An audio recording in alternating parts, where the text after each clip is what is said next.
ഒന്നാം ലോക മഹായുദ്ധമാണ്.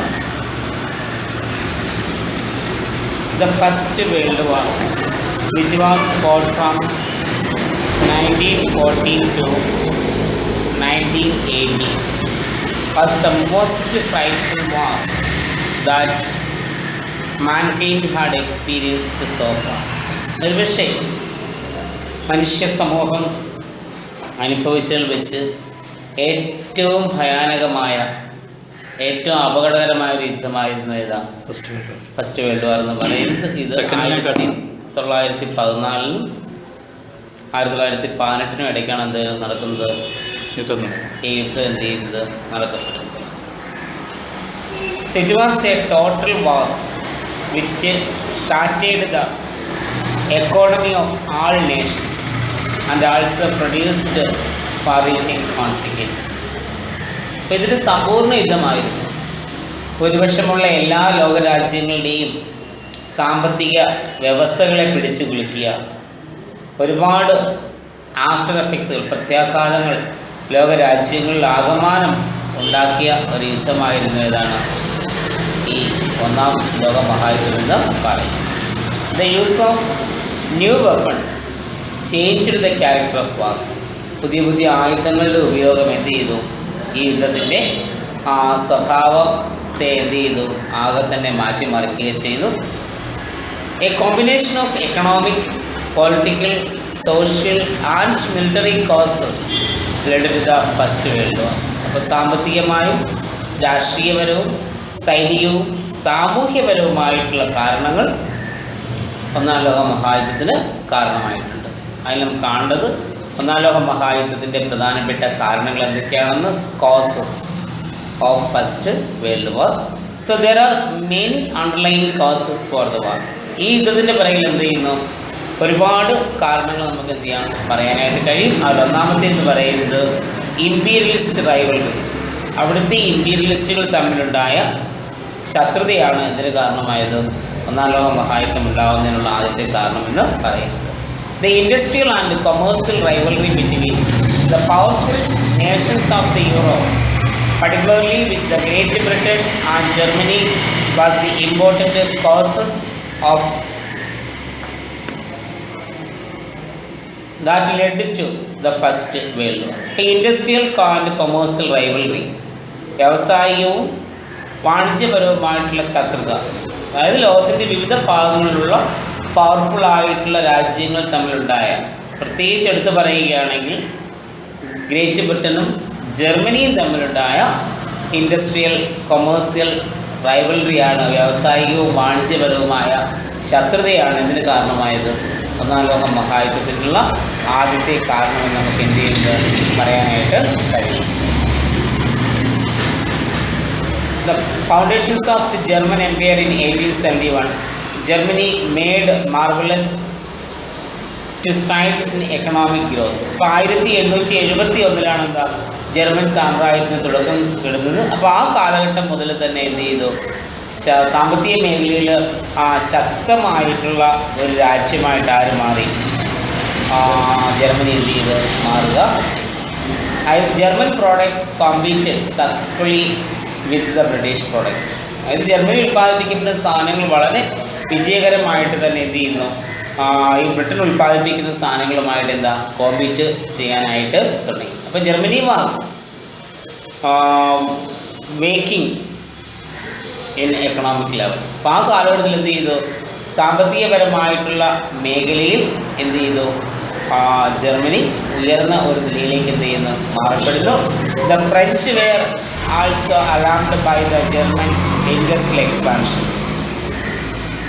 ഇപ്പോൾ ഫ്രാൻസുകാർ പോലും എന്ത് ചെയ്തു, ഭയക്കുകയുണ്ടായി. കാരണം ജർമ്മനിയുടെ വ്യാവസായിക മേഖലയിലുള്ള വളർച്ച എന്ത് ചെയ്തു, ഫ്രാൻസിന് പോലും എന്തായിട്ട് മാറി, ഒരു ഭീഷണിയായിട്ട് മാറപ്പെടുന്നു. So there were many instances where in economic friction between France and Germany. പല കാരണങ്ങളും, പല സംഭവങ്ങളും നമുക്ക് എന്ത് ചെയ്യാൻ പറയാൻ കഴിയും. ജർമ്മനി ബ്രിട്ടനും തമ്മിലുണ്ടായ സാമ്പത്തികപരമായിട്ടുള്ള തർക്കത്തിന് നമുക്ക് എന്ത് ചെയ്യാം, പല കാരണങ്ങളും ഉദാഹരണങ്ങൾ നമുക്ക് എന്ത് ചെയ്യാൻ കഴിയും, പറയാനായിട്ട് കഴിയുമ്പോൾ. The Russian ambition to control Constantinople and other portions of Turkish territory clashed with German and Austrian scheme of making the Ottoman Empire their happy hunting ground of commercial privileges. അതായത് റഷ്യയുടെ ആഗ്രഹം കോൺസ്റ്റാന്റിനോപ്പിൾ കേട്ടിട്ടുണ്ടല്ലോ. Constantinople ടർക്കിയിലുള്ള ഒരു സ്ഥലമാണ് ഏതാ Constantinople എന്ന് പറയുന്നത്. അപ്പോൾ ആ കോൺസ്റ്റാന്റിനോപ്പിളും അതുമായി ചുറ്റപ്പെട്ട് കിടക്കുന്ന ബാക്കി ടർക്കി പ്രദേശങ്ങളിലും എന്ത് ചെയ്തു, റഷ്യ ആധിപത്യം സ്ഥാപിക്കാൻ എന്ത് ചെയ്തു ശ്രമിക്കുന്നു. ഇത് ജർമ്മനിക്കും എന്ത് ചെയ്തു ഭീഷണിയായിട്ട് എന്ത് ചെയ്യുന്നു മാറപ്പെടുന്നു. കാരണം ജർമ്മനിയും ഓസ്ട്രിയയും ഈ കോൺസ്റ്റാന്റിനോപ്പിൾ വഴിയായിരുന്നു അവരുടെ കൊമേഴ്സ്യൽ പർപ്പസസ് എന്ത് ചെയ്യുന്നത് കണ്ടക്ട് ചെയ്തിരുന്നത്. അപ്പോൾ അവിടെയാണ് റഷ്യ എന്ത് ചെയ്യുന്നത് അവരുടെ ആധിപത്യം സ്ഥാപിക്കാനായിട്ട് ശ്രമിക്കുന്നത്. അപ്പോൾ അത് ജർമ്മനിയും റഷ്യയും തമ്മിൽ എന്ത് ചെയ്യുന്നതിന് തമ്മിൽ ഒരു ക്ലാഷ് ഉണ്ടാകുന്നതിന് എന്താ കാരണമാകും. The construction of Berlin to the Baghdad created rival. എന്താണ് ബെർലിൻ കൺസ്ട്രക്ഷൻ, ബെർലിൻ മതിൽ കണ്ടോ ജർമ്മനിയിലുള്ളതാണ്. അപ്പോൾ അതിൻ്റെ നിർമ്മാണം എന്തിന് കാരണമാകുന്നു, ഇവർ തമ്മിൽ പ്രശ്നങ്ങൾ ഉണ്ടാകുന്നതിന് കാരണമാകുന്നു. ജർമ്മനിയും ആരും തമ്മിൽ റഷ്യയും ഓസ്ട്രിയയും ഉണ്ട്. ഓസ്ട്രിയയും ജർമ്മനി ഒരു സൈഡിലും റഷ്യ മറു സൈഡിലുമായിരുന്നു. അപ്പോൾ ഇവിടെ ഒരു ബെർലിൻ മതിലിൻ്റെ നിർമ്മാണം എന്തിന് കാരണമായി, റഷ്യയും പിന്നെ ജർമ്മനിയും തമ്മിൽ എന്താ ക്ലാഷ് ഉണ്ടാകുന്നതിന് കാരണമാകുന്നു. അപ്പോൾ അത് നമുക്ക് എന്തിൻ്റെ ഈ ഒരു യുദ്ധത്തിൻ്റെ ഏറ്റവും പ്രധാനപ്പെട്ട ഒരു കാരണമായിട്ട് നമുക്ക് എന്ത് ചെയ്യാൻ കഴിയും, പറയാനായിട്ട് കഴിയും. So the British seems to have been afraid that. ബ്രിട്ടീഷുകാർക്കും അതിനകത്ത് എന്ത് ചെയ്യുന്നു കാര്യമാണ്. ജർമ്മനിയുടെ സാമ്പത്തികപരമായിട്ടുള്ള വളർച്ചയാണ് ശരിക്കും പറഞ്ഞാൽ എന്താ ഈ ഇവരുടെ മറ്റ് രാജ്യങ്ങൾക്കെല്ലാം എന്താ ഇത് ഭീഷണിയായിട്ട് മാറപ്പെടുന്നത്. കാരണം ഈ സമയത്ത് ഒന്നാം ലോക മഹായുദ്ധ കാലഘട്ടത്തിൽ എന്താ ഇന്ത്യക്കും റോൾ അതിനകത്തുണ്ട്. കാരണം ബ്രിട്ടൻ്റെ കോളനി ആയിരുന്നു എന്താ ഇന്ത്യയാണ്. അന്ന് ഇന്ത്യക്കാരോട് പറഞ്ഞത് ഒന്നാം ലോക മഹായുദ്ധത്തിൽ ഇന്ത്യ ബ്രിട്ടനെ പിന്തുണയ്ക്കുകയാണ് എങ്കിൽ എന്താണ് ഇന്ത്യക്ക് എന്ത് കൊടുക്കാം, സ്വാതന്ത്ര്യം കൊടുക്കാം എന്നുള്ളൊരു വാഗ്ദാനം എന്ത് ചെയ്തു ഉണ്ടായിരുന്നു. അപ്പോൾ അതും ഒക്കെ എന്താ ഇവിടെ ഈ ഒന്നാം ലോക മഹായുദ്ധത്തിൻ്റെ പവർ എക്സ്റ്റൻഷൻ ചെയ്യുന്നതിന് എന്ത് ചെയ്യുന്നു കാരണമാകും. അപ്പോൾ ശരിക്കും പറയുകയാണെങ്കിൽ ഈ ജർമ്മനിയുടെ ഒരു സെൽഫിഷ് മോട്ടീവാണ് എന്തിന് കാരണമായത്, ഒന്നാം ലോക മഹായുദ്ധം ഉണ്ടാകുന്നതിന് എന്താ കാരണമായത്. അപ്പോൾ അതാണ് നമുക്ക് ഒന്നാമത്തെ പോയിൻ്റായിട്ട് ഇമ്പീരിയലിസ്റ്റ് റൈവൽറീസിൽ എന്ത് ചെയ്യേണ്ടത് ഓർമ്മിക്കേണ്ടത്. ഇനി രണ്ടാമത്തെ കാരണം എന്ന് പറയുന്നത് അഗ്രസീവ് നാഷണാലിസമാണ്, അതിന് കടന്ന ദേശീയതയാണ്. So following the French revolution a spirit of aggressive or militant nationalism started showing its ugly head. അപ്പോൾ ഈ ഫ്രഞ്ച് വിപ്ലവത്തെ തുടർന്ന് എന്ത് ചെയ്തു, ഒരു അഗ്രസീവ് നാഷണാലിസം അല്ലെങ്കിൽ ഒരു മിലിറ്റന്റ് നാഷണാലിസം, സൈനികമായ ദേശീയത അല്ലെങ്കിൽ എന്താ പറയുക അതിൽ കടന്ന ദേശീയത എന്ത് ചെയ്യുന്നു, അതിൻ്റെ ഏറ്റവും മോശമായ രൂപത്തിൽ എന്താ ലോകരാജ്യങ്ങൾക്കിടയിലേക്ക് എന്ത് ചെയ്യുന്നു വ്യാപിക്കുകയുണ്ടാകുന്നു. ദ സെൻസ് ഓഫ് നാഷണൽ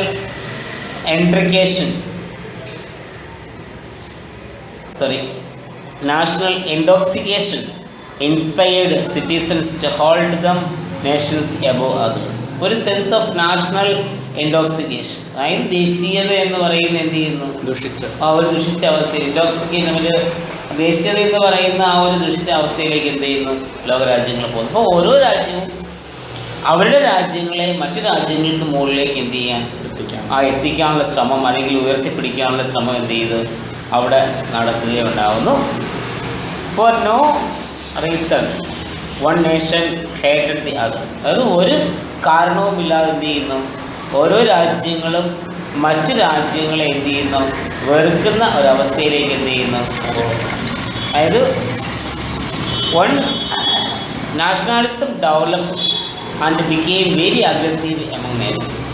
അപ്പോൾ ഈ കാലഘട്ടമായപ്പോൾ സംഭവിച്ചു, നാഷണാലിസം എന്ന് പറയപ്പെടുന്ന ആ ദേശീയത എന്ന് പറയുന്ന അത് ഡെവലപ്പ് ചെയ്യുകയും അതും എല്ലാ രാജ്യങ്ങളിലേക്ക് എത്തിയപ്പെട്ടു ഇത് ബാധിക്കുകയും ചെയ്തു.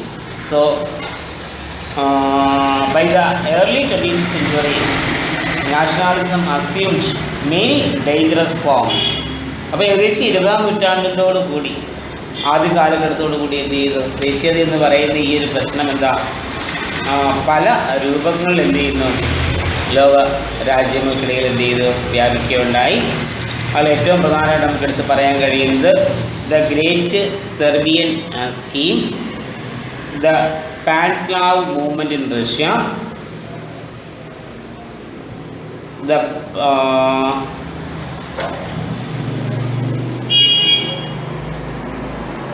Movement in France and pan German movement are the examples of this. ഇപ്പം നാഷണാലിസം വളർന്നതിനുള്ള ഏറ്റവും പ്രധാനപ്പെട്ട അല്ലെങ്കിൽ അതിൻ്റെ രൂപങ്ങളെന്ന് പറയുന്നത് എന്താണ്?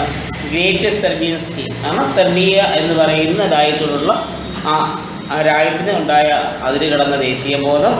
പിന്നെ പാൻസ്ലാവ് മൂവ്മെൻറ്റ്, റഷ്യയിലുണ്ടായ മറ്റൊരു പ്രസ്ഥാനമാണ് എന്താ പാൻസ്ലാവ് മൂവ്മെൻറ്റ് എന്ന് പറയുന്നത്. അതുപോലെ എന്താ ഫ്രാൻസിൽ വന്ന റിവെഞ്ച് മൂവ്മെൻറ്റ്, അതുപോലെ പാൻ ജർമ്മൻ മൂവ്മെൻ്റ് ഒക്കെ എന്താണ് ഈ അഗ്രസീവ് നാഷണാലിസം ഹൈലൈറ്റ് ചെയ്യുന്നതിനുള്ള പ്രധാനപ്പെട്ട സംഭവ വികാസങ്ങളായിട്ട് എന്ത് ചെയ്തു, മാറുക ചെയ്തു. They believed that national glory is in conquering territories. അതായത് അവരുടെ വിശ്വാസം എന്ന് പറയപ്പെടുന്നത് എന്താണ്? നാഷണൽ ഗ്ലോറി, ദേശീയപരമായിട്ടുള്ള മഹത്വം, അത് പ്രദേശങ്ങളെ എന്ത് ചെയ്യുന്നതിന്, കോൺകർ ചെയ്യുന്നതിന് കാരണമാകുന്നു. Then the German schools and universities preached that the Germans were superior to other races and diverted to dominate the whole world. അപ്പോൾ എന്ത് ചെയ്തു, ഇപ്പോൾ ജർമ്മൻ സ്കൂളും അതുപോലെ തന്നെ അവിടുത്തെ യൂണിവേഴ്സിറ്റികളും എന്ത് ചെയ്തു, ജനങ്ങളെ എന്ത് ചെയ്തു, പഠിപ്പിക്കുകയുണ്ടാകുന്നു. ജർമ്മൻകാരാണ് എന്താ ഏറ്റവും ഉയർന്ന റേസെന്നും, അതുപോലെ എന്താണ് ഈ ലോകത്ത് മുഴുവനും എന്താ ആധിപത്യം സ്ഥാപിച്ചെടുക്കുവാൻ ആർക്ക് കഴിയുമെന്ന്, ജർമ്മനിക്ക് കഴിയുമെന്നുള്ള കാഴ്ചപ്പാടുകൾ എന്ത് ചെയ്യുന്നു, സ്കൂളുകൾ വഴിയും യൂണിവേഴ്സിറ്റി വഴിയും അവരെന്ത് ചെയ്യാൻ തുടങ്ങി, പ്രചരിപ്പിക്കാനായിട്ട് തുടങ്ങി. Then the Germans writers and scholars justified war as A biological necessity and glorified it as supreme test for manhood. ഇപ്പം ജർമ്മൻ എഴുത്തുകാരും ചിന്തകന്മാരും ഒക്കെ എന്താ യുദ്ധത്തെ മഹത്വവൽക്കരിച്ചുകൊണ്ട് ഇതൊരു ജീവശാസ്ത്രപരമായിട്ടുള്ള ആവശ്യകതയാണ്. യുദ്ധമെന്ന് പറയുന്നത് എന്താണ്? ജീവശാസ്ത്രപരമായിട്ടുള്ള ആവശ്യകതയാണെന്നും അത് എന്ത് ചെയ്യുന്നു, മനുഷ്യരാശിക്ക് നൽകുന്ന ഏറ്റവും വലിയ പരമാധികാരമാണെന്നും എന്ത് ചെയ്തു, ജർമ്മൻ സ്കോളേഴ്സും റൈറ്റേഴ്സും എല്ലാം എന്ത് ചെയ്തു, അവതരിപ്പിക്കാനായിട്ട് തുടങ്ങി. So these things finally led. ഈ കാരണങ്ങൾ എന്തിനു കാരണമാകുന്നു? ഈ ഒന്നാം ലോക മഹായുദ്ധം. ഇപ്പോൾ അഗ്രസീവ് നാഷണാലിസം ലോകരാജ്യങ്ങളിലെ ജനങ്ങൾക്കിടയിൽ ഉണ്ടായ എന്താ അഗ്രസീവ് നാഷണാലിസം എന്ന് പറയുന്ന ഈ ഒരു കൺസെപ്റ്റ് എന്തിന് കാരണമായി? ഒന്നാം ലോക മഹായുദ്ധം ഉണ്ടാവുന്നതിന് കാരണമായി. ഇനി മൂന്നാമത്തെ റീസൺ എന്ന് പറയുന്നത് ഫോർമേഷൻ ഓഫ് മിലിറ്ററി അലയൻസ്, സൈനിക സഖ്യങ്ങളുടെ രൂപീകരണം. The first world war was the product of military alliances. അപ്പോൾ ഒന്നാം ലോക മഹായുദ്ധം എന്ന് പറയുന്നത് എന്താണ്? സൈനിക സഖ്യങ്ങളുടെ ഒരു പ്രോഡക്റ്റായിട്ട് നമുക്ക് എന്ത് ചെയ്യാം, കണക്കാക്കാം. On the eve of the war Europe was divided into opposing campus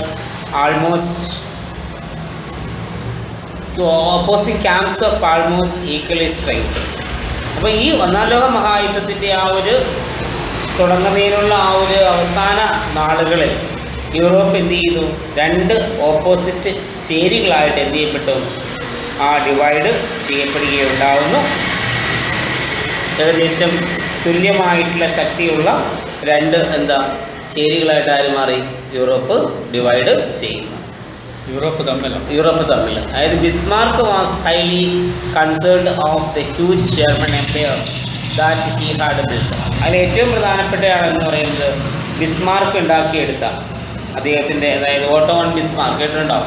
ജർമ്മനിയുടെ ഒന്നാം ലോക മഹായുദ്ധ കാലഘട്ടത്തിൽ ജർമ്മൻ എംപററായിരുന്നു പറയുന്നത് ഓട്ടോമൻ ബിസ്മാർക്ക്. അപ്പോൾ അദ്ദേഹമായിരുന്നു ഇതിൽ ഏറ്റവും പ്രധാനപ്പെട്ട ടോപ്പിൽ നിന്ന ആളെന്ന് പറയുന്നത്.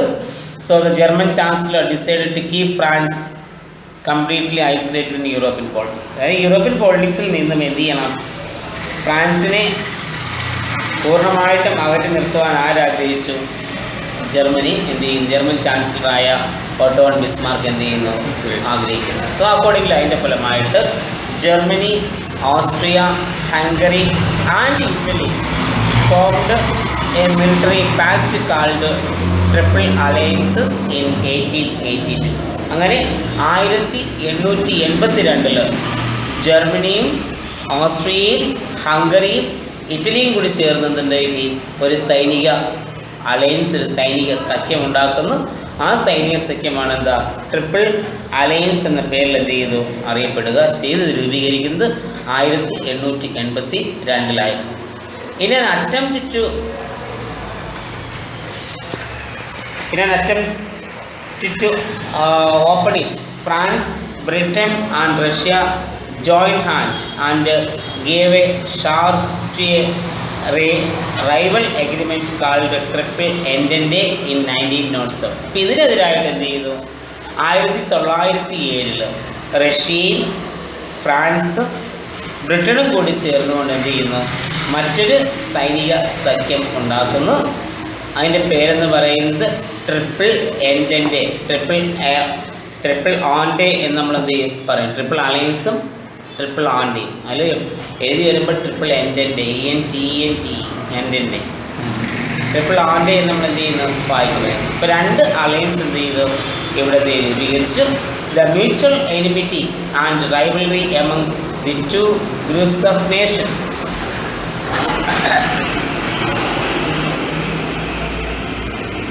covered the political sky of the continent with the clouds of war. ഈ രണ്ട് ഗ്രൂപ്പുകൾ, the mutual enmity and rivalry among this group of nations, ഈ ലോകരാജ്യങ്ങൾ തമ്മിലുണ്ടായ പരസ്പര ശത്രുതയും ആ ശത്രുതാ മനോഭാവം എന്ത് ചെയ്തു that covered the political sky of the continent, ആ യൂറോപ്യൻ കോണ്ടിനെൻ്റ് രാഷ്ട്രീയം എന്ന് പറയുന്ന മേഖലയിൽ അല്ലെങ്കിൽ ആകാശത്തിൽ എന്ത് ചെയ്തു യുദ്ധത്തിൻ്റേതായിട്ടുള്ള കാർമേഘങ്ങൾ വിരിക്കാൻ എന്ത് ചെയ്തു ഈ രണ്ട് അലയൻസ് കാരണമായി. അപ്പം ജർമ്മനി, ഇറ്റലി, ഓസ്ട്രിയ, ഹംഗറി അവർ 4 രാജ്യം കൂടി ചേർന്ന് എന്താ ട്രിപ്പിൾ അലയൻസ് എന്ന് പറഞ്ഞിട്ട് ഉണ്ടാക്കി. അതിനെതിരായിട്ട് ഫ്രാൻസ്, ബ്രിട്ടൻ, റഷ്യ ഇവർ ചേർന്ന ട്രിപ്പിൾ ആൻഡേ എന്ന് പറയുന്ന മറ്റൊരു അലയൻസ് എന്ത് ചെയ്ത് ഉണ്ടാകും. അത് മൂന്നാമത്തെ കാരണമായിട്ട് നമുക്ക് എന്ത് ചെയ്യാൻ പറയാം. ദെൻ ഫോർത്ത് റീസൺ എന്ന് പറയുന്നത് മൊറോക്കൻ ക്രൈസിസ് ആണ്. Another factor that led to the world diverse conflict was the Moroccan crisis. ഇപ്പോൾ എന്താ ഇപ്പോൾ ഈ ലോകരാജ്യങ്ങളെ യുദ്ധത്തിലേക്ക് നയിച്ച മറ്റൊരു പ്രധാനപ്പെട്ട കാരണമെന്ന് പറയുന്നത് മൊറോക്കൻ ക്രൈസിസ് ആയിരുന്നു. So Morocco is a Muslim state in Germany. ജർമ്മനിയിലുള്ള ഒരു മുസ്ലിം സ്റ്റേറ്റ് ആയിരുന്നു എന്ന് പറയുന്നത് മൊറോക്കോ എന്ന് പറയുന്ന പാർട്ടാണ്, ജർമ്മനി ഭാഗമാണ്. France wanted to bring Morocco under her direct control. France എന്ത് ആഗ്രഹിച്ചു ഈ മൊറോക്കോയെ അവരുടെ ഡയറക്റ്റ് കൺട്രോളിൽ എന്ത് ചെയ്യണം കൊണ്ടുവരണമെന്ന് ഫ്രാൻസ് എന്ത് ചെയ്തു ആഗ്രഹിക്കുകയുണ്ടായി. But Kaiser William second strongly objected to it. അപ്പം അന്നത്തെ രാജാവായിരുന്നു അവിടുത്തെ എന്താ കൈസർ വില്യം സെക്കൻഡ്, മൊറോക്കോയിലെ അധികാരിയായിരുന്നു. അദ്ദേഹം ഇതിനെ എന്ത് ചെയ്യുന്നു എതിർക്കുകയും ചെയ്തു. And decided to make her a free country. ഇതിനെ മൊറോക്കോയെ എന്താക്കാൻ ഒരു സ്വതന്ത്ര രാജ്യമാക്കി മാറ്റാൻ ആരാഗ്രഹിച്ചു മൊറോക്കൻ ഭരണാധികാരിയായ കൈസർ വില്യം സെക്കൻഡ് എന്ത് ചെയ്തു ആഗ്രഹിക്കുക ചെയ്തു. France send an army to Morocco. അപ്പോഴത്തേക്ക് എന്ത് ചെയ്തു ഫ്രാൻസ് ഇവിടേക്ക് ഒരു സൈനിക വിഭാഗത്തെ എന്ത് ചെയ്തു അയക്കുകയുണ്ടായി. In protest Germany send a warship. അപ്പോൾ അവിടേക്ക് എന്ത് ചെയ്യുന്നു ജർമ്മനി എന്ത് ചെയ്യുന്നു ഒരു വാർഷിപ്പ് അവിടേക്ക് അയക്കുന്നു. Britain send troops. ബ്രിട്ടൻ എന്ത് ചെയ്തു അവരുടെ ട്രൂപ്പിനെ അവിടെ അയച്ചു കൊടുക്കുന്നു. ആർക്ക് ഫ്രാൻസിനെ അയച്ചു കൊടുക്കുന്നു. ഫ്രാൻസിനെ എന്ത് ചെയ്യാൻ വേണ്ടി സഹായിക്കാൻ വേണ്ടിയിട്ട്. So thus the problem became very complicated. അങ്ങനെ പ്രശ്നം എന്തായി വളരെ സങ്കീർണമായിട്ട് മാറപ്പെടുകയുണ്ടായി. അപ്പോഴേക്കും എന്ത് ചെയ്തു however German withdraw her forces and France establish their control over Morocco. പക്ഷേ ജർമ്മനി അവരുടെ സൈന്യത്തെ അവിടെ നിന്ന് എന്ത് ചെയ്യുന്നു പിൻവലിക്കുന്നു. അതിൻ്റെ ഫലമായിട്ട് എന്ത് ചെയ്തു ഫ്രാൻസ് മൊറോക്കോയിൽ അവരുടെ ആധിപത്യം എന്ത് ചെയ്തു സ്ഥാപിക്കുകയും ചെയ്തു. സാർ ഇപ്പം മൊറോക്കോ ഒരു ഫ്രീ കൺട്രി അല്ലേ? So Germany attain French Congo from France. അങ്ങനെ ജർമ്മനി എന്ത് ചെയ്തു ഫ്രാൻസിൽ നിന്ന് സ്വതന്ത്രമായി എന്ത് ചെയ്യുന്നു, അതിനകത്ത് പിന്മാറുക ചെയ്യുന്നു. So the conflicting interest between Germany and France over Morocco prepared the background of the global. അപ്പോൾ ഈ മൊറോക്കോയിൽ ചൊല്ലിയുള്ള ജർമ്മനിയും ഫ്രാൻസും തമ്മിലുണ്ടായ ആ ഒരു ടെൻഡൻസിയാണ് ഇതിന് കാരണമായത്, ഒന്നാം ലോക മഹായുദ്ധം ഉണ്ടാകുന്നതിനുള്ള കാരണം. The conflicting tendency between or the conflicting interest between Germany and France over Morocco. മൊറോക്കോയുടെ മുകളിലുള്ള ജർമ്മനിയുടെയും ഫ്രാൻസിൻ്റെയും ആ ഒരു കോൺഫ്ലിക്റ്റിംഗ് ഇൻട്രസ്റ്റ് ആണ് ശരിക്കും എന്താ ഒന്നാം ലോക മഹായുദ്ധം ഉണ്ടാകുന്നതിനുള്ള മറ്റൊരു പ്രധാനപ്പെട്ട കാരണമായിട്ട് നമുക്ക് എന്ത് ചെയ്യാൻ പറയാൻ കഴിയും. 4 റീസണായി. 5ാമത്തെ റീസൺ ബാൾക്കൻ ക്രൈസിസ് ആണ്. ബാൾക്കനിലുണ്ടായ പ്രശ്നമാണ്. The Balkan region became a bone of contention between Austria and Russia. Balkan republic എന്ന് പറയുന്ന ഒരു മേഖല എവിടെ ഉണ്ടായിരുന്നു?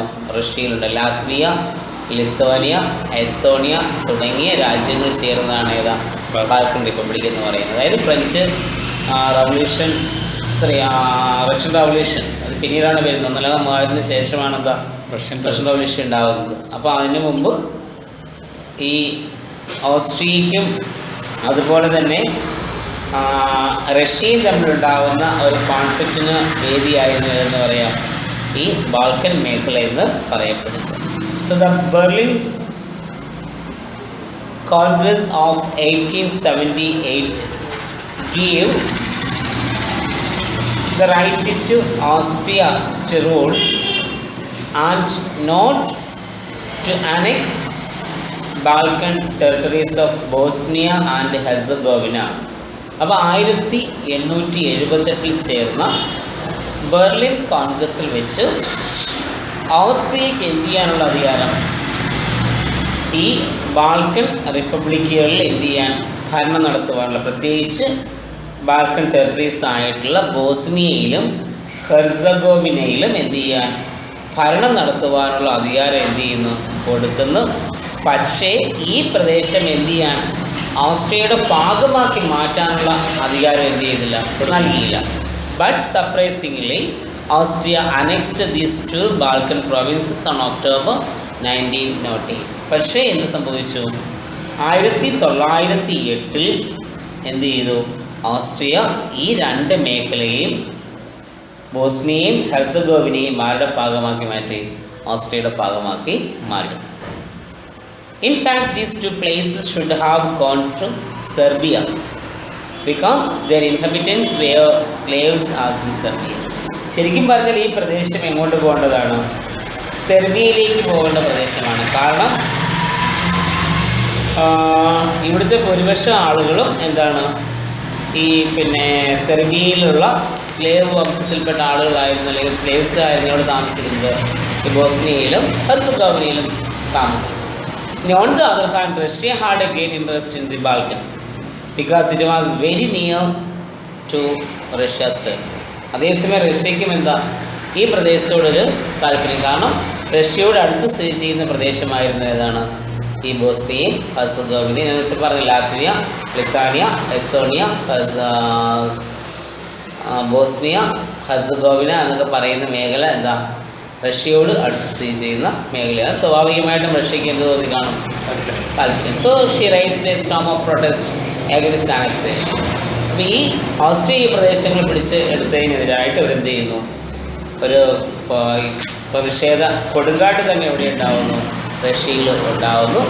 അപ്പോൾ ഇത് എന്തിനു കാരണമാകുന്നു? ഈ 1ാം ലോക മഹായുദ്ധം ഉണ്ടാകുന്നതിനുള്ള മറ്റൊരു കാരണമായിട്ട് നമുക്ക് എന്ത് ചെയ്യാം, പറയാം. ഇനി ഫ്രഞ്ച് ആൻഡ് ഇറ്റാലിയൻ ഇൻട്രസ്റ്റ്. ഫ്രാൻസിൻ്റെയും ഇറ്റലിയുടെയും താല്പര്യം മറ്റൊരു റീസണാണ്. France and Italy had their own reasons to feel war as necessary. ഇപ്പോൾ ഫ്രാൻസിനും ഇറ്റലിക്കും അവരുടേതായിട്ടുള്ള കാരണങ്ങൾ ഉണ്ടായിരുന്നു. എന്താ, ഈ യുദ്ധം ആവശ്യമാണ് എന്നൊരു അവസ്ഥയിലേക്ക് എത്തിച്ചേരുവാൻ ഫ്രാൻസിനും ഇറ്റലിക്കും അവരുടേതായ പല കാരണങ്ങളും ഉണ്ടായിരുന്നു. The Franco Prussian war of 1870-71. France lost Alsace and Lorraine to Germany. അതായത് ഫ്രാങ്കോ പ്രഷ്യൻ വാർ, ഫ്രാൻസും പ്രഷ്യയും നടന്ന യുദ്ധമാണ് 870-71 കാലഘട്ടത്തിൽ എന്താണ് നടന്ന യുദ്ധമായിരുന്നു ഫ്രാങ്കോ പ്രഷ്യൻ വാർ എന്ന് പറയുന്നത്. അപ്പോൾ ആ യുദ്ധത്തിൽ എന്ത് ചെയ്യുന്നു, ഫ്രാൻസിന് അവരുടെ 2 സ്ഥലങ്ങൾ, ഒന്ന് അൾസേസ് മറ്റൊന്ന് ലൊറൈൻ, അൾസേസ് ആൻഡ് ലൊറൈൻ എന്ന് പറയുന്ന ഈ 2 മേഖല ആർക്ക് നഷ്ടമാകുന്നു, ഫ്രാൻസിന് എന്ത് ചെയ്തു, നഷ്ടമാകും. ചൈനയും ഒന്നും അല്ലല്ലേ. നാച്ചുറലി സ്വാഭാവികമായിട്ടും France was waiting for an opportunity to get back these 2 territories of their rich natural resources. അപ്പം ഇങ്ങനെ ഇത് ജർമ്മനിയാണ് കൊണ്ടുപോയത്. ഫ്രാൻസും റഷ്യയും തമ്മിൽ നടന്ന യുദ്ധത്തിൽ ജർമ്മനി എന്ത് ചെയ്യുന്നത്, ഈ അൾസേസ് ലൊറൈൻ മേഖല എന്ത് ചെയ്യുന്നത്, പിടിച്ചെടുക്കുന്നത്. അപ്പോൾ ഇത് അവരുടെ ഒരുപാട് നാച്ചുറൽ റിസോഴ്സ് ഉള്ള മേഖലയായിരുന്നത്. അപ്പോൾ സ്വാഭാവികമായിട്ടും എന്താ, ഈ മേഖല തിരിച്ചു പിടിക്കാൻ അവസരം കാത്തിരിക്കുകയായിരുന്നു ആര്, France. Similarly Italy wanted to recover the lost territories. അതേസമയം എന്താ, ഇറ്റലിക്കും എന്ത് ചെയ്യേണ്ടി വന്നു, നഷ്ടപ്പെട്ട പ്രദേശങ്ങൾ എന്ത് ചെയ്യാൻ, തിരിച്ചു പിടിക്കാനായിട്ട് എന്ത് ചെയ്തു, അവരും കാത്തിരിക്കുകയാണ്. To France and Italy was looked it as a must. അങ്ങനെ ഫ്രാൻസ് ഇറ്റലി എന്ത് ചെയ്തു, ഈ യുദ്ധം എന്ന് പറയുന്നത് ഒരു മസ്റ്റായ സംഗതിയായിട്ട് എന്ത് ചെയ്തു, നോക്കി കാണുക ചെയ്തു. ഓരോരുത്തരും അവർക്കേതായിട്ടുള്ള അവസരം കാത്തിരുന്നു.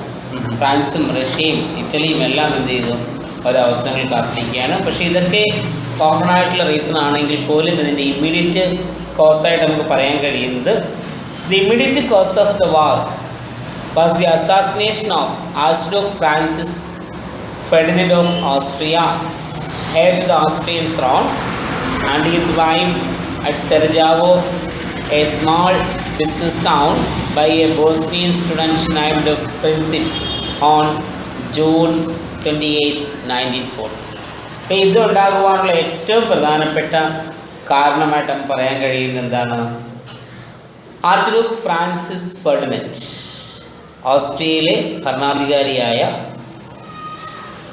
അതായത് ഓസ്ട്രിയയുടെ അടുത്ത കിരീടാവകാശിയായ ആർച്ച്ഡ്യൂക്ക് ഫ്രാൻസിസ് ഫെർഡിനൻഡ്, അദ്ദേഹത്തിൻ്റെ ഭാര്യ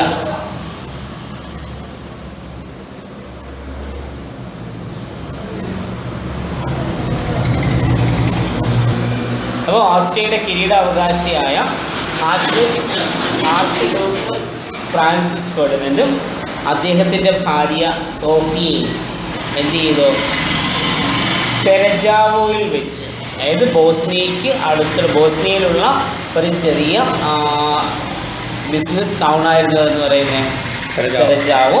അവിടെ വെച്ചിട്ട് എന്ത് ചെയ്യുന്നു, ഒരു ബോസ്നിയൻ സ്റ്റുഡൻറ്റ്, ബോസ്നിയയിലെ ഒരു എന്താണ് വിദ്യാർത്ഥി, അവൻ്റെ പേര് ഗാവലോ പ്രിൻസിപ്പ് എന്ന് പറയുന്ന ഒരു ബോസ്നിയൻ സ്റ്റുഡൻറ്റ് എന്ത് ചെയ്യുന്നു, വെടിവെച്ച് കൊല്ലുന്നു 1914 June 28.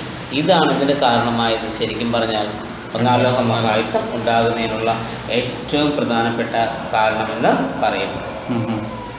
So this murder was the result of a plot by the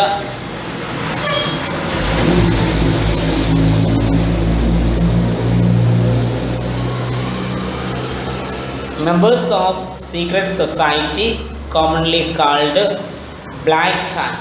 ഈ മരണമെന്ന് പറയുന്നത് എന്താണ്, ശരിക്കും ഒരു ആസൂത്രിതമായിട്ടുള്ള കൊലപാതകമാണ്. ഇപ്പോൾ ഇവിടെ ഉണ്ടായിരുന്ന ഒരു സീക്രട്ട് സൊസൈറ്റി, രഹസ്യ സംഘടനയായിരുന്നു എന്ന് പറയുന്നത് ബ്ലാക്ക് ഹാൻഡ് എന്ന് പറയുന്ന ഒരു രഹസ്യ സംഘടനയാണ്. അപ്പോൾ ആ സംഘടനയുടെ ആസൂത്രിതമായ ഒരു തീരുമാനം ആയിരുന്നു എന്താ, ഈ ആർച്ച്ഡ്യൂക്ക് ഫ്രാൻസിസ് ഫെർഡിനൻഡിനെയും അദ്ദേഹത്തിൻ്റെ ഭാര്യയെ എന്ത് ചെയ്യുക, വധിക്കുക എന്ന് ഉള്ളത്. It is believed that the murder took place with the knowledge of Serbia. അപ്പോൾ ഈ യുദ്ധം അല്ലെങ്കിൽ ഈ ഒരു കൊലപാതകം നടന്നത് സെർബിയയുടെ അറിവോട് കൂടി എന്നായിരുന്നു എന്താ ഇവരുടെ വിശ്വാസം. Hence Austria send an ultimatum to Serbia immediately after the murder of archduke. അപ്പോൾ ആർച്ച്ഡ്യൂക്കിൻ്റെ മരണത്തെ തുടർന്ന് എന്ത് ചെയ്യുന്നു, ഓസ്ട്രിയ സെർബിയയ്ക്ക് ഒരു അന്ത്യശാസനം എന്ത് ചെയ്യുന്നു, അയക്കുക ചെയ്തു. So it contained harsh terms, വളരെ മോശമായ വാക്കുകളും അതിനകത്ത് എന്ത് ചെയ്തു, ഉപയോഗിച്ചു. So it was impossible for the Serbian government to obey these terms.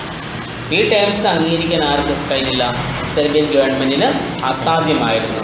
So Russia came for the help of Serbia. ഈ സമയത്ത് ആര് മുമ്പോട്ട് വരുന്നു?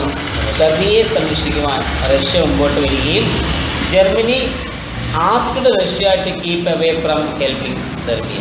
അപ്പോൾ ജർമ്മനി എന്ത് ചെയ്യുന്നു? റഷ്യയോട് ആവശ്യപ്പെടുന്നു സെർബിയയെ സംരക്ഷിക്കുന്നതിൽ എന്ത് ചെയ്യാൻ? പിന്മാറാൻ. But she refused. റഷ്യ സമ്മതിച്ചില്ല. So Germany declared war against Russia. ജർമ്മനിയാണ് എന്ത് ചെയ്യുന്നത്? ആദ്യമായിട്ട് റഷ്യക്കെതിരെ എന്ത് ചെയ്ത് യുദ്ധം പ്രഖ്യാപിക്കുന്നു. France went help Russia. France ആരെ സഹായിക്കാൻ വരുന്നു? റഷ്യയെ സഹായിക്കാൻ വരുന്നു. വിശ്വാസകരായ അലയൻസ് ആണ്. നേരത്തെ നമുക്ക് എന്താ അലയൻസ് ഉണ്ടായിരുന്നു. അങ്ങനെ റഷ്യയെ ഹെൽപ്പ് ചെയ്യാൻ വേണ്ടിയിട്ട് ഫ്രാൻസ് എന്ത് ചെയ്യുന്നു? രംഗത്തേക്ക് എന്ത് ചെയ്യുന്നു? വരുന്നു. When Germany violated,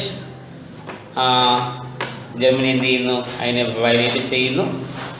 violated Belgian neutrality in her march to invade France. എന്ത് ചെയ്യുന്നു?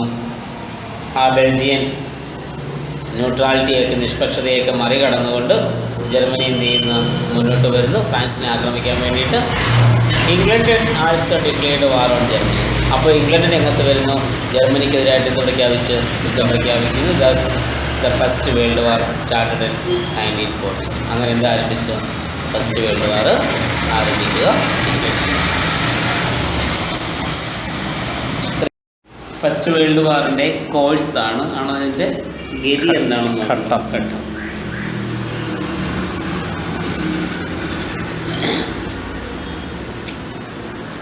The first World War was fought by land, sea and air. അപ്പോൾ 3 മേഖലയിലും കരമാർഗവും കടൽമാർഗവും വ്യോമമാർഗവും. So the first World War was fought by land, sea and air. അപ്പോൾ കരമാർഗവും കടൽമാർഗവും വായുമാർഗവും നടന്ന യുദ്ധമായിരുന്നു എന്ന് പറയുന്നത്. ഒന്നാം ലോക മഹായുദ്ധം. Naval weapons of the war were multiplied on both side. അപ്പോൾ ശരിക്കും എന്താണ്?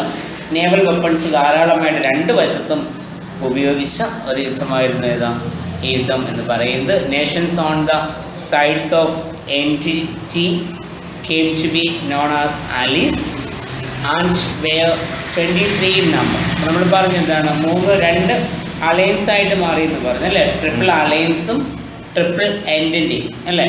അപ്പോൾ അതിൽ എൻറ്റിൻ്റെ സൈഡിൽ ഏകദേശം 23 രാജ്യങ്ങളുടേതായ ഒരു അലയൻസ് ആയിരുന്നു അവരെന്ത് ചെയ്തത്?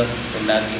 2 ഇടത്തും കൂടി 23 അല്ല, ഒരിടത്ത് മാത്രം. അതായത് എൻറ്റിൻ്റെ എന്ന് പറയുന്ന അലയൻസിൽ മാത്രം എത്ര? 23 പേരുണ്ടായിരുന്നു. Those who fought on triple alliance were known as central powers. ഇപ്പോൾ ട്രിപ്പിൾ അലയൻസ് അറിയപ്പെട്ടിരുന്നത് സെൻട്രൽ പവേഴ്സ് എന്നും. And were only 4 in number. അവർ 4 പേര് മാത്രമേ ട്രിപ്പിൾ അലയൻസിലുണ്ടായിരുന്നുള്ളൂ. ട്രിപ്പിൾ എൻറ്റിൻ്റെയിൽ 23 പേരുണ്ടായിരുന്നു. അത് അലീസ് എന്ന പേരിലാണ് എന്ത് ചെയ്യുന്നത്? അറിയപ്പെടുന്നത്. അപ്പോൾ ട്രിപ്പിൾ അലയൻസിലുള്ളത് അവർ അറിയപ്പെടുന്നത് സെൻട്രൽ പവേഴ്സ് എന്നാണ്. 4 രാജ്യങ്ങളാണ് പ്രധാനമായും. Austria, Germany, Turkey and Bulgaria. ഇത്രയായിരുന്നു ഇതിനകത്തുണ്ടായിരുന്നത്. ട്രിപ്പിൾ അലയൻസിനകത്ത് ഉണ്ടായിരുന്നു. ഇനി on the western front the Germans faced with French and English force. അപ്പോൾ വെസ്റ്റേൺ മേഖലയിൽ ജർമ്മനിക്ക് ഫേസ് ചെയ്യേണ്ടി വന്നത് ഫ്രാൻസിനെയും ഇംഗ്ലീഷുകാരെയുമായിരുന്നു. Till 1970 no decisive victories till place on the western front. അപ്പോൾ 1917 വരെ എന്ത് ചെയ്തില്ല? ഇവർക്ക് ഈ വെസ്റ്റേൺ ഫ്രണ്ടിൽ, അതായത് ജർമ്മനിയുടെ സൈഡിൽ യാതൊരു വിധമായിട്ടുള്ള വിജയവും എന്ത് ചെയ്യാൻ കഴിഞ്ഞില്ല? ഉണ്ടാക്കിയെടുക്കാനായിട്ട് കഴിഞ്ഞില്ല. ഇനി on the eastern front, eastern സൈഡിൽ the Russian who invaded East Prussia and defeated by Germany in Tannenberg in 1914 and driven out of German territory. എന്നാൽ ഈസ്റ്റേൺ ഫ്രണ്ടിൽ റഷ്യ എന്ത് ചെയ്തു? പ്രഷ്യ ആക്രമിച്ച് കീഴ്പ്പെടുത്തുകയും അതുപോലെ തന്നെ defeated by Germany at Tannenberg in 1940. ടിനൻബർഗിൽ 1914 എന്ത് ചെയ്തു? ജർമ്മനിയെ പരാജയപ്പെടുത്തുകയും അവിടെ നിന്ന് എന്ത് ചെയ്തു? ജർമ്മൻ ടെറിട്ടറിയെ എന്ത് ചെയ്തു? അവർ ജർമ്മൻ ആർമി മുഴുവൻ എന്ത് ചെയ്തു? അവിടെ നിന്ന് ഓടിച്ചുവിടുകയും ചെയ്തു. ഇനി Bulgaria join the central powers in 1915. 1915 Bulgaria ആരോടൊപ്പം ചേർന്നു? സെൻട്രൽ പവേഴ്സ്, അതായത് റഷ്യ, ഫ്രാൻസ്, ബ്രിട്ടൻ തുടങ്ങിയ, ടർക്കി തുടങ്ങിയ, ജർമ്മനി തുടങ്ങിയ എന്താണെന്താ സെൻട്രൽ പവേഴ്സ് നമ്മൾ പറഞ്ഞത്. അപ്പോൾ അവർ ബൾഗേറിയ എന്ത് ചെയ്തു? 1915 ജോയിൻ ചെയ്തു. In the mean while the war at sea in the Western Front proved the superiority of British Navy, but still 1915 no decisive victory was won by the British and the French. അപ്പം ഇതേ സമയം ഈ കടൽ മാർഗമുള്ള യുദ്ധത്തിൽ ഏറ്റവും കൂടുതൽ മുൻപന്തിയിൽ നിന്നിരുന്നത് വെസ്റ്റേൺ ഫ്രണ്ടിൽ നമുക്ക് ബ്രിട്ടൻ്റേതായ ഡോമിനേഷൻ എന്ത് ചെയ്യാൻ കഴിയും, കാണാൻ കഴിയും. പക്ഷേ എന്നാൽ അവർക്ക് ഡോമിനേഷൻ ഉണ്ടെങ്കിൽ പോലും 1915 വരെ അവർക്ക് എന്ത് ചെയ്യാൻ കഴിയില്ല, ബ്രിട്ടനോ ഫ്രാൻസിനോ ഒരു വിജയം നേടിയെടുക്കാനായിട്ട് കഴിഞ്ഞിട്ടില്ല. The German planned a grand attack on France in 1916. 1916 Germany എന്ത് ചെയ്തു? ഒരു ഗ്രാൻഡ് അറ്റാക്ക് ഫ്രാൻസിനെതിരെ എന്ത് ചെയ്യുന്നു? പ്ലാൻ ചെയ്യുന്നു. But failed with huge loss of men on both sides. അതായത് രണ്ട് സൈഡിൽ എന്ത് ചെയ്യുന്നു?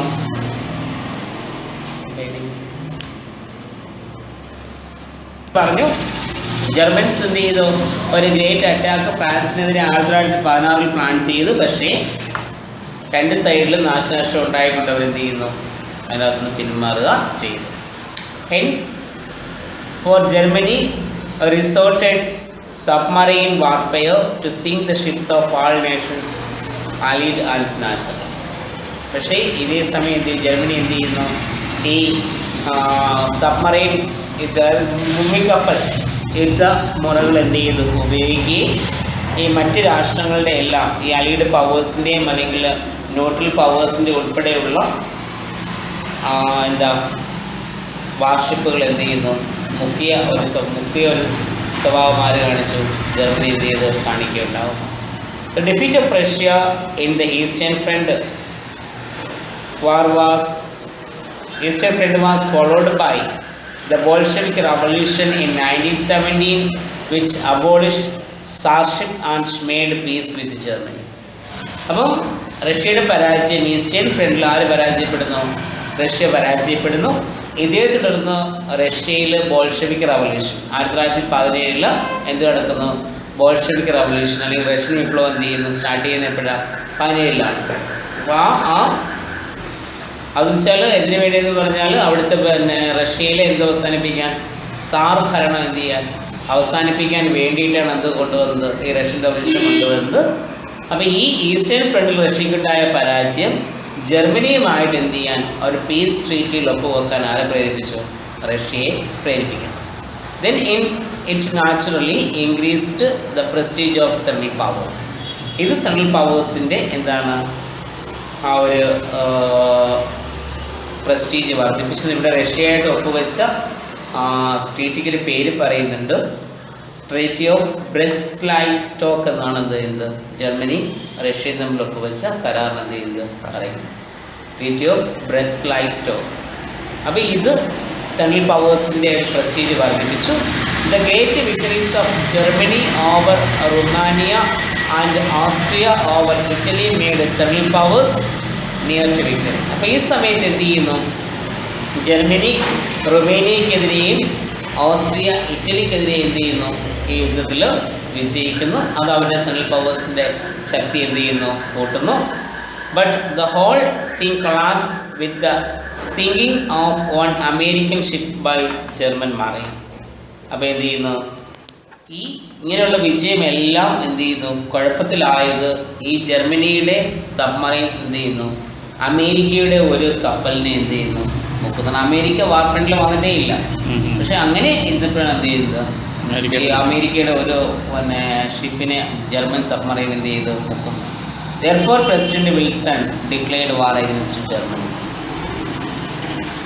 അമേരിക്കൻ പ്രസിഡന്റ് ആയിരുന്നു അന്ന് വുഡ്രോ വിൽസൺ എന്ത് ചെയ്യുന്നു? ജർമ്മനിക്കെതിരെ യുദ്ധം പ്രഖ്യാപിക്കുന്നു.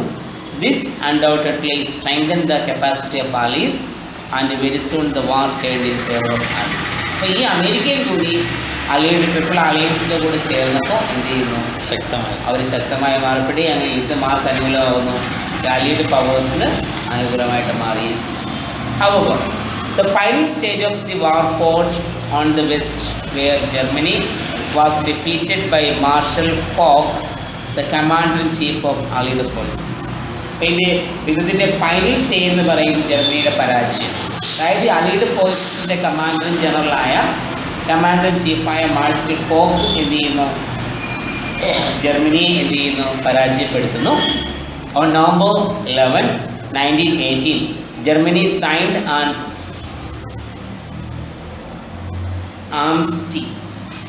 ആംസ്റ്റീസ് മീൻസ് എഗ്രിമെൻ്റ് എന്നാണ്. 1918 നവംബറിൽ എന്ത് ചെയ്യുന്നു, ജർമ്മനി ഒരു കരാറിൽ എന്ത് ചെയ്യുന്നു, ഒപ്പുവെക്കുന്നു. ആംസ്റ്റൈസ് എന്നാണ് അതിൻ്റെ പേര്. Meanwhile Bulgaria and Turkey were forced to surrender. അപ്പോഴേക്കും എന്ത് ചെയ്തു, ടർക്കിയും ബൾഗേറിയ എന്ത് ചെയ്തു, കീഴടങ്ങുന്നതിന് നിർബന്ധിതരാകുന്നു.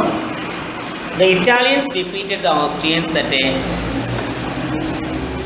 Place of north of Venice. വെനീസിൻ്റെ നോർത്തിൽ വെച്ചിട്ട് എന്ത് ചെയ്യുന്നു, ഇറ്റാലിയൻസ് ഓസ്ട്രിയ എന്ത് ചെയ്ത് പരാജയപ്പെടുത്തുന്നു. This led to the disintegration of Austrian empire. ഇതെന്തിന് കാരണമാകുന്നു, ഓസ്ട്രിയൻ എംപയർ തകർന്നതിന് കാരണമാകുന്നു. Kaiser William second fled to Holland. അവിടുത്തെ രാജാവായ കൈസർ വില്യം സെക്കൻഡ് എന്ത് ചെയ്യുന്നു, ഹോളണ്ടിലേക്ക് പലായനം ചെയ്തു. The close of the war in 1918 was followed by piece treaties during the period. ഇപ്പോൾ എന്ത് ചെയ്യുന്നു, ഈ സമയത്ത് ഈ യുദ്ധത്തിൻ്റെ അവസാനം എന്ത് ചെയ്യുന്നു, 1918 മുതൽ എന്ത് ചെയ്യുന്നു, ഈ യുദ്ധം ഒഴിവാക്കുവാൻ വേണ്ടിയിട്ട് കരാറുകൾ എന്ത് ചെയ്യുന്നു, പല രാജ്യങ്ങളും ചേർന്ന് 1919 മുതൽ 23 വരെയുള്ള കാലഘട്ടം കൊണ്ട് എന്ത് ചെയ്യുന്നു, യുദ്ധ കരാറുകളിൽ ഒപ്പുവെച്ചുകൊണ്ട് യുദ്ധം എന്ത് ചെയ്യുന്നു, അവസാനിപ്പിക്കുകയും ചെയ്യുന്നു. ഇതാണ് ഇതിൻ്റെ കോഴ്സ്. നമുക്കൊരു കാര്യം ഇവിടെ പറയാം, ഇതിൻ്റെ റിസൾട്ട് കൂടെ ഉണ്ട്. എന്താണ് ഇതിൻ്റെ റിസൾട്ട് നമുക്ക് നോക്കാം. കോഴ്സ് അത്രയേ ഉള്ളൂ. വേണേൽ അതിന് റിസൾട്ടാണ് the first global war produced far reaching results. ഒരുപാട് റിസൾട്ടുകൾ പ്രൊഡ്യൂസ് ചെയ്ത ഒരു യുദ്ധമായിരുന്നു. ഏതാണ്, ഒന്നാം ലോക മഹായുദ്ധം എന്ന് പറയുന്നത്. അതിൽ ഒന്നാമത്തെ റിസൾട്ട് എന്ന് പറയുന്നത് പീസ് ഓഫ് സെറ്റിൽമെൻറ്റ്, സമാധാനപരമായിട്ടുള്ള കരാറുകളാണ്. Immediately after the surrender of the central powers, the 5 allied powers, that is Britain, France, USA, Italy and Japan met at Paris in 1990. അപ്പോൾ ഈ സെൻട്രൽ പവേഴ്സിൻ്റെ കീഴടങ്ങളിനെ തുടർന്ന് അന്നത്തെ പ്രധാനപ്പെട്ട ശക്തികളായിരുന്ന 5 രാജ്യങ്ങൾ, Britain, France, America, Italy, Japan, ഇവർ എന്ത് ചെയ്തു, 1919 പാരീസിൽ വെച്ച് എന്ത് ചെയ്യുന്നു, സമ്മേളിക്കുന്നു. ഈ 5 രാജ്യങ്ങളും കൂടെ. The peace was concluded on the foundation of famous 14-point put forward by US President Woodrow Wilson. അപ്പോൾ ഈ സമ്മേളനത്തിൽ വെച്ചാണ് എന്ത് ചെയ്യുന്നത്, വളരെ പ്രശസ്തമായ 14 ഇന പരിപാടികളെന്ന് പറയുന്ന ആ ഒരു എഗ്രിമെൻറ്റ് ആരുടെ നേതൃത്വത്തിൽ, വുഡ്രോ വിൽസൻ്റെ നേതൃത്വത്തിൽ അവരെന്ത് ചെയ്യുന്നു, മുന്നോട്ട് കൊണ്ടുവരുന്നു. അക്കോർഡിംഗ്ലി അതിൻ്റെ ഫലമായിട്ട് separate treaties were signed with each of the central powers. ഈ സെൻട്രൽ പവേഴ്സിൻ്റെ, ജർമ്മനി അടങ്ങുന്ന ആ പവേഴ്സിലെ ഓരോ രാജ്യങ്ങളുമായിട്ട് എന്ത് ചെയ്യുന്നു, സെപ്പറേറ്റ് ഉടമ്പടികൾ ഒപ്പുവയ്ക്കുന്നു. Italy and Japan soon retired from the conference and the remaining big 3 undertook the big task of post-war settlement. അപ്പോൾ ഈ 14ന്റെ പ്രോഗ്രാം കഴിഞ്ഞ ഉടൻ തന്നെ ജപ്പാനും ഇറ്റലിയും എന്ത് ചെയ്യുന്നു, ഈ ഒരു കോൺഫറൻസിൽ നിന്നും വിട്ടുപോവുകയും ബാക്കി 3 രാജ്യങ്ങൾ, ബ്രിട്ടനും ഫ്രാൻസും അമേരിക്കയും കൂടെ ചേർന്നുകൊണ്ട് എന്ത് ചെയ്യുന്നു, ഒരു പോസ്റ്റ് വാർ സെറ്റിൽമെൻറ്റ്, യുദ്ധാനന്തര നടപടികൾക്കുള്ള ശ്രമങ്ങൾ എന്ത് ചെയ്തു, ആരംഭിക്കുകയും ചെയ്യും. അപ്പോൾ അതാണ് ഒന്നാമത്തെ റിസൾട്ട് എന്ന് പറയുന്നത്. രണ്ടാമത്തെ റിസൾട്ട് എന്ന് പറയുന്നത് treaty of Versailles. The settlement with Germany was made by the Treaty of Versailles in 1990. ഇപ്പോൾ ജർമ്മനിയായിട്ടുള്ള ഉടമ്പടി ഒപ്പുവെച്ചത് 1919 ട്രീറ്റി ഓഫ് വെർസൈൽ ട്രീറ്റി വഴിയായിരുന്നു. According to the term of this treaty, അപ്പോൾ അതിനനുസരിച്ച് എന്ത് ചെയ്യുന്ന കുറേ ടേംസ് അതിനകത്ത് കൊണ്ടുവന്നു, ട്രീറ്റിയിൽ കൊണ്ടുവന്നു. Germany was to surrender Alsace and Lorraine to France. Germany എന്ത് ചെയ്യണം? ഫ്രാൻസിൽ നിന്ന് പിടിച്ചെടുത്ത അൾസേസ് ആൻഡ് ലൊറൈൻ ആർക്ക് വിട്ടുകൊടുക്കണം? ഫ്രാൻസിന് വിട്ടു നൽകണം. അതായിരുന്നു ഒന്നാമത്തെ എഗ്രിമെൻറ്റ്. ഇനി a new Poland was to be created and West Prussia was to be handed over to this new kingdom. ഒരു പുതിയ പോളണ്ട് എന്ത് ചെയ്യണം? ഉണ്ടാക്കണം. അതോടൊപ്പം തന്നെ വെസ്റ്റ് പ്രഷ്യ എന്ന് പറയുന്ന മേഖല ഈ പുതുതായിട്ടുണ്ടാക്കുന്ന പോളണ്ട് എന്ത് ചെയ്യണം? വിട്ടുകൊടുക്കുകയും വേണം. ഇനി Schleswig and Holstein were handed back to Denmark. Schleswig Holstein എന്ന് പറയുന്ന 2 സ്ഥലങ്ങൾ തിരിച്ച് ആർക്ക് നൽകണം? ഡെൻമാർക്കിന് നൽകണം. ഇതൊക്കെ ആക്രമിച്ച് കീഴ്പ്പെടുത്തിയാണ്? ശരിക്കും ഒന്നാം ലോക മഹായുദ്ധത്തിൽ ഏറ്റവും കൂടുതൽ ആക്രമണം നടത്തിയത് ആര് തന്നെയായിരുന്നു? ജർമ്മനിയായിരുന്നു. അപ്പോൾ ഈ ഡെൻമാർക്കിൽ നിന്ന് പിടിച്ചെടുത്ത സെലസ്വിക്കും ഹോൾസ്റ്റെയിനും ഈ 2 പ്രദേശം തിരിച്ചവർ കൊടുക്കണം. ഇനി Germany was to pay huge war indemnity. Germany എന്ത് ചെയ്യണം? ഒരു വലിയ തുക നഷ്ടപരിഹാരമായിട്ട് എന്ത് ചെയ്യണം? നൽകണം. Then Germany was disarm. Germany എന്ത് ചെയ്യണം? നിരായുധീകരണം പ്രഖ്യാപിക്കണം. Germany was stripped of her colonies which were to be governed under the system of mandates. ഈ ജർമ്മൻ്റെ കൈവശമുണ്ടായിരുന്ന കോളനികളെല്ലാം എന്ത് ചെയ്യണം? തിരിച്ചു വിട്ടുകൊണ്ട് അവിടെ എന്താ? മാൻഡേറ്റ് സിസ്റ്റം ഓഫ് അഡ്മിനിസ്ട്രേഷൻ എന്ത് ചെയ്യണം? ഏർപ്പെടുത്തുകയും വേണം. So it was commonly said that the Treaty of Versailles, by using strange action against Germany and defined this nationalism indirectly, paved the way for Second World War. അപ്പോൾ ഇങ്ങനെ ഇവിടെ പൊതുവെയുള്ള ഒരു പറച്ചിലെന്ന് പറയും, ഈ ട്രീറ്റി ഓഫ് വെർസൈൽ എന്ന് പറയുന്ന ഈ ഒരു എഗ്രിമെൻ്റ് പ്രകാരം അതെന്നുവെച്ചാൽ ശരിക്കും എന്താ? ജർമ്മനിയെ എന്ത് ചെയ്യുക? ഇല്ലാതാക്കുക എന്നതായിരുന്നു ഇതിൻ്റെ ഉദ്ദേശം. ഈ ട്രീറ്റി ഓഫ് വെർസൈൽ എന്ന് പറയുന്നത് എന്നാൽ ജർമ്മനിയുടെ അധപ്പതനമായിരുന്നു മറ്റു രാജ്യങ്ങൾ എന്ത് ചെയ്യുന്നത് ആഗ്രഹിച്ചത്. ഒരു പക്ഷേ ഇത് അവരിൽ എന്ത് ചെയ്യുന്നു? ഒരു ദേശീയ ബോധം എന്ത് ചെയ്യുന്നു? വളർത്തിയെടുക്കുന്നു. ആരില്ല? ജർമ്മനിയുടെ ജനങ്ങൾക്കിടയിൽ. ആ ദേശീയ ബോധമാണ് പിന്നീട് സംഭവിച്ച 2ാം ലോക മഹായുദ്ധം എന്ത് ചെയ്യുന്നതിന് ഉണ്ടാകുന്നതിനുള്ള കാരണമായിട്ട് നമുക്ക് പറയാൻ കഴിയും. ശരിക്കും ട്രീറ്റി ഓഫ് വെർസൈൽ തന്നെയാണ് 2ാം ലോക മഹായുദ്ധത്തിലേക്ക് എന്ത് ചെയ്യുന്നത്? പിന്നീട് ലോകരാജ്യങ്ങളെ നയിക്കുക ചെയ്യും. ഇതാണ് 2ാമത്തെ ഉടമ്പടി എന്ന് പറയുന്നത്. ഇനി അടുത്തത് ട്രീറ്റി ഓഫ് സെയിൻറ്റ് ജർമ്മൻ. മറ്റൊരു എഗ്രിമെൻ്റാണ് എന്താ? ട്രീറ്റി ഓഫ് സെയിൻറ്റ് ജർമ്മൻ എന്ന് പറയുന്നത്. So according to this treaty, Austria and Hungary were separated by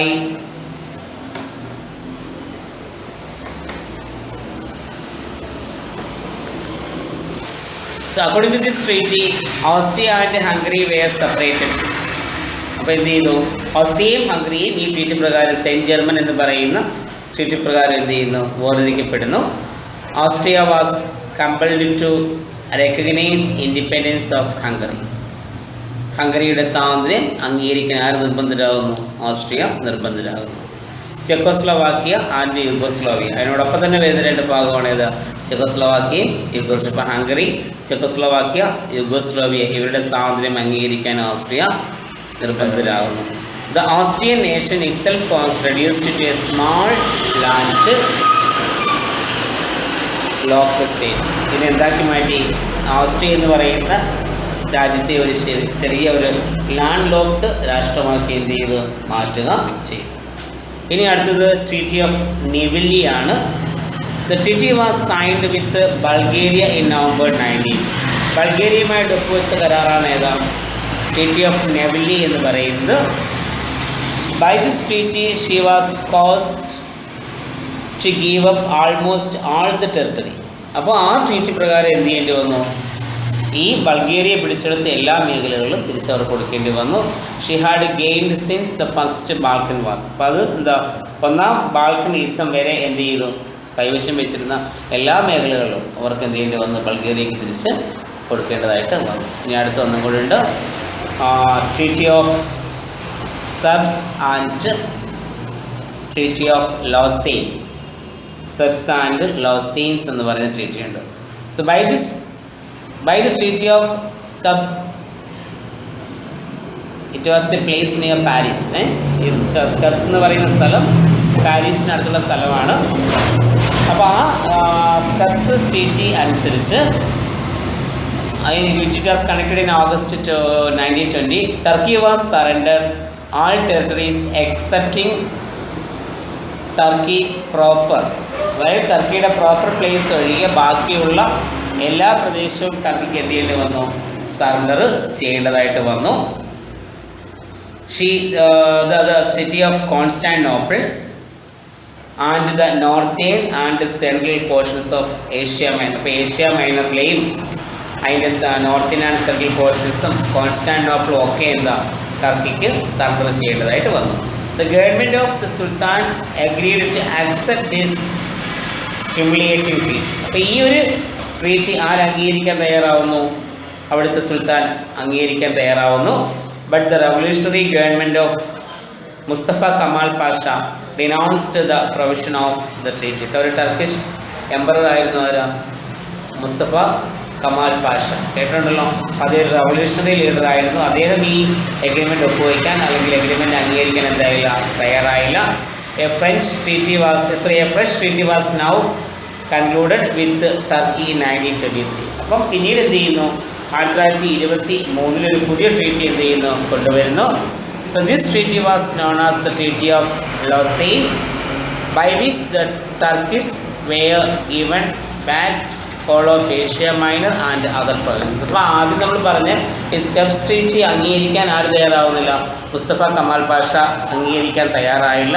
അതിന് പകരമായിട്ട് എന്ത് ചെയ്യുന്നു? 1923 ഒരു പുതിയ ട്രീറ്റി അവർ കൊണ്ടുവരുന്നു. ആ ട്രീറ്റിയുടെ പേരാണ് എന്താ? ട്രീറ്റി ഓഫ് ലോസൈൻ എന്ന് പറയുന്നത്. ഈ ലോസൈൻ എന്ന് പറയുന്ന ഉടമ്പടി പ്രകാരം എന്ത് ചെയ്യേണ്ടി വന്നു? ഈ ടർക്കിയുടെ കൈവശമുണ്ടായിരുന്ന എല്ലാ പ്രദേശവും, പ്രത്യേകിച്ച് ഏഷ്യ മൈനർ ഏരിയാസും മറ്റ് പ്രോവിൻസസും ടർക്കിക്ക് എന്ത് ചെയ്യേണ്ടി വന്നു? തിരിച്ചു വിട്ടുകൊടുക്കേണ്ടതായിട്ട്